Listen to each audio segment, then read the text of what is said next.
ഏ അതാരാ പാഞ്ഞു പോയത്? ഈ വൃത്തികെട്ട കരച്ചില് കേട്ട് നല്ല പരിചയം. ഠിം. ആ ഇടിച്ച്.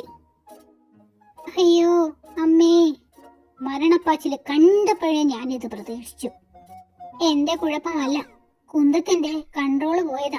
സ്പീഡ് പെട്ടെന്ന് കൂടി. നിനക്കും കൺട്രോള് കുറവാ. ഞാൻ പോട്ടെ, കുന്തം റിപ്പയർ ചെയ്യണം. ഒറ്റയ്ക്ക് പോയാ മതി. ഈ ഓവർ സ്പീഡ് കുന്തത്തിൽ കയറാൻ ഞാനില്ല. ഞാനും കുന്തത്തിലല്ല, നടക്കാൻ പോവുകയാ. എങ്കിലൊക്കെ ഞാനും വരാം.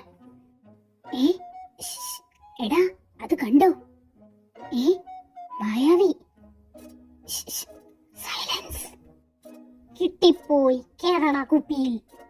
അയ്യോ, അമ്മൂമ്മ പതിവ് പോലെ കുപ്പി താഴെയിട്ട് പൊട്ടിക്കരുത്. നീ പൊട്ടിക്കാതിരുന്നാൽ മതി. ദേ, റിപ്പയർ കട എത്തി. അറ്റത്ത് കുറച്ച് മാന്ത്രിക പശ പുരട്ടിയാൽ മതി. കുന്തത്തിന്റെ സ്പീഡ് കുറയും. മാന്ത്രിക പശയോ? അതെ, ഓവർ സ്പീഡിലുള്ള മരുന്നായത്. പക്ഷേ ഒരു കാര്യം, ഇനി വേറെ പശയൊന്നും കുന്തത്തിൽ പുരട്ടാൻ പാടില്ല. പുരട്ടിയാൽ സ്പീഡ് പിന്നെയും കൂടും. കുന്തത്തിൽ ഞാൻ പശ പുരട്ടാറില്ല ചേട്ടാ, അതിന്റെ ആവശ്യമില്ലല്ലോ. പറയാൻ പറ്റില്ല, ഈ മണ്ടച്ചാർ അതും അതിലപ്പുറവും ചെയ്യും. ദേ, പരസ്യമായിട്ട് ഇൻസൾട്ട് ചെയ്യരുത്. ഹയ്യടാ, ഇപ്പോ സ്പീഡ് കറക്റ്റാ. പശ പരിപാടി വർക്കായി. അല്ലെങ്കിലും ഈ റിപ്പയർ ചേട്ടൻ മിടുക്കനാ.